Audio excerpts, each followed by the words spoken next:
வணக்கம். எல்லாம் நல்லா இருக்கீங்களா? இன்னைக்கு உங்ககிட்ட ஒரு சின்ன யூஸ்ஃபுல்லான ஐடியா தான் நான் ஷேர் பண்ணிக்க போறேன். அதாவது நம்ம பசங்க ஒவ்வொரு இயர் கம்ப்ளீட் பண்ணும்போதும், அவங்க யூஸ் பண்ண அந்த பழைய நோட்ல ஃபுல் பேஜும் எழுதியிருந்தாங்கன்னா, அத அப்படியே நம்ம ஒதுக்கிருவோம்.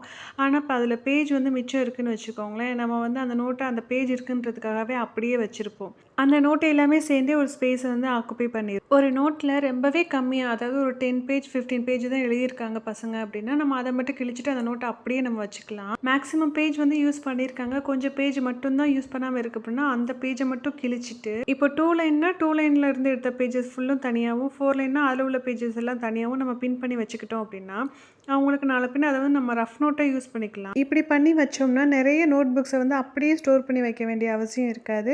நமக்கு வந்து ஸ்பேஸும் சேவ் ஆகும். இது ஒரு சின்ன ஐடியா தான். அதே மாரி இது ஒண்ணும் புது ஐடியாலாம் இல்ல. நெறைய பேர் ஃபாலோ பண்ணிட்டு தான் இருப்பீங்க. இருந்தாலும் புதுசா தெரிஞ்சுக்கிறவங்களுக்காக நான் ஷேர் பண்ணியிருக்கேன். இதனால கண்டிப்பா நல்லாவே ஸ்பேஸ் வந்து நமக்கு சேவ் ஆகுதுங்க. முன்னாடிலாம் ஸ்கூல் பக்கத்துல பைண்டிங் ஷாப்னு ஒண்ணு இருக்கும். அதுல போய் இந்த பேப்பர்ஸ்லாம் குடுத்தோம்னா, ஒரு நோட்டாவே ரெடி பண்ணி குடுத்துருவாங்க.